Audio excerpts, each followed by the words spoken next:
I'm hungry. So we are going to go to the OC Japan Fair. This was an event that was held for 3 days, and I have gone in the past, and I do remember liking them, but then again, COVID has kind of made me like everything regardless if I'm correct or not. So this was held in the Orange County Fairgrounds, and it was promoted as a Japanese culture and food fair. So here we are walking in, and yeah, there are a lot of cosplayers here, but more importantly, wow, there's a lot of people here. I was not expecting this much people going to the festival, but here we are.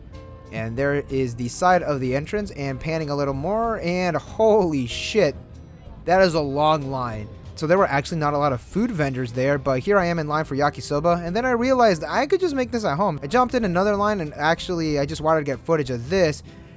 These are actually like omelet rolls. I didn't get one though. Here we got some karage, some katsu, and wait a minute, is that some corn? Yep, my favorite Japanese food, corn. Between the two sections of the food vendors, there was a community stage where they showed performances. There's singing, there's some taiko, there's also some sushi demonstration. Hold up, is that yakitori? Yes, it is. We got some yakitori, some of my favorite Japanese food, and some other stuff I don't care about on the side. Here they are cooking it. Oh, it smelled really, really good. So I ordered some, and they told me to fuck off for about an hour and a half, and I don't care how long it takes. I'm gonna wait for it. So I hopped in line for the karage, and man, that corn does sound kind of nice. After a whole hour, I got my food, and here it is. I can't eat and show on cameras, but honestly, I inhaled these very quickly. They were extremely hot, but oh my goodness, were they delicious. They were very soft and very crunchy as well. Hard to describe, but it was really, really good. After I finished eating that, I went back to the yakitori place, listened to some enka singing, and I got my yakitori. This was advertised as having mochi as well, but honestly, the mochi was at the very bottom, and I also inhaled these very quickly.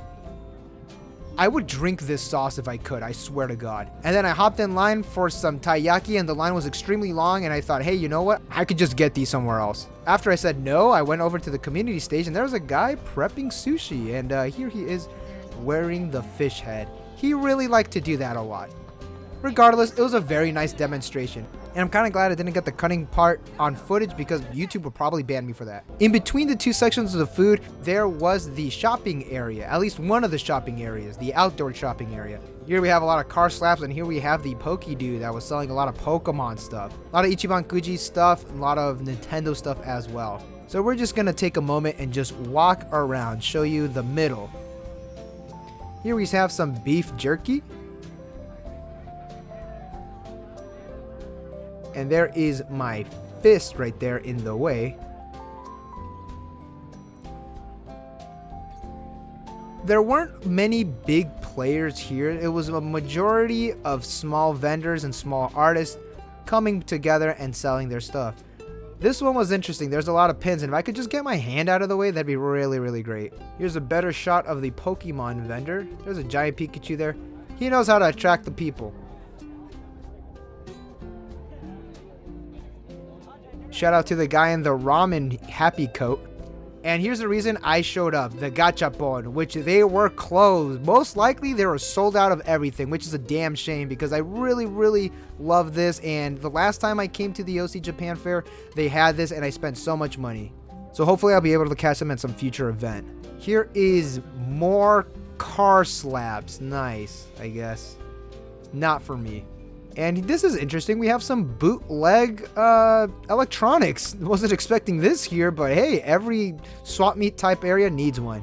And over here is the inside portion, and they do have a maid cafe, of course. And inside was more vendors. And as you can tell, there are so many people, almost like COVID never happened. Yes, they're open. Animatopia, the usual cats are here. If you haven't been to Animatopia and you live in the Southern California area, pay them a visit.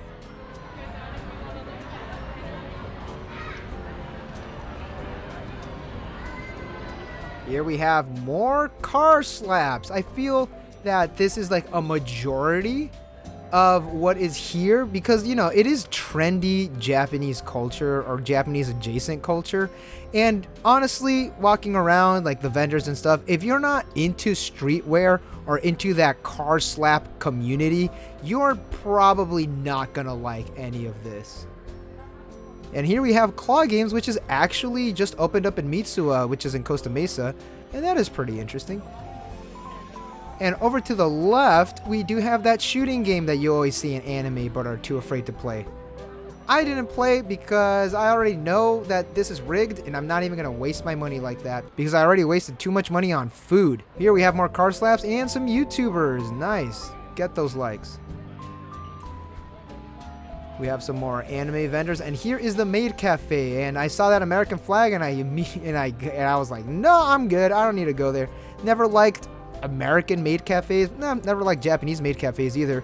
But here is the line. Look how immensely long this line is. All these people are waiting for the maid cafe. I don't know if they know, but there's food outside. Here we have some anime figures. Just a big display of them. And that Megumin down there was about $300, so I'm good. Here we have another display of various Sailor Moons. Pretty much all the, I hate to use this word, but all the normie animes. And behind us is more trendy streetwear stuff. I'm good. It's not for me. Wait, is that a hat? Yeah, I'm coming. Let me check out these hats. Yeah, super quick. Again, more of the, more mainstream anime here. But right behind that is a doll exhibit. Now, this is one aspect of otaku culture that I never got into. The dolls. Granted, they look really, really nice. And I immediately stopped filming because the lady in the back looked at me really angry. And then going back outside, there was some more vendors to the side.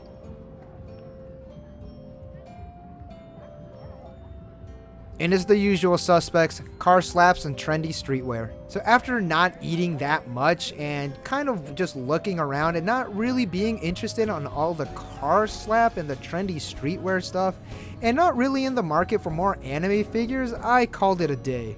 So with the wait times being as long as it was, and the prices of the things, and just being told to leave and come back for my food, I was kind of disappointed and still hungry. Honestly, I expected a lot more vendors and maybe a lot more, culturally relevant stuff to Japan.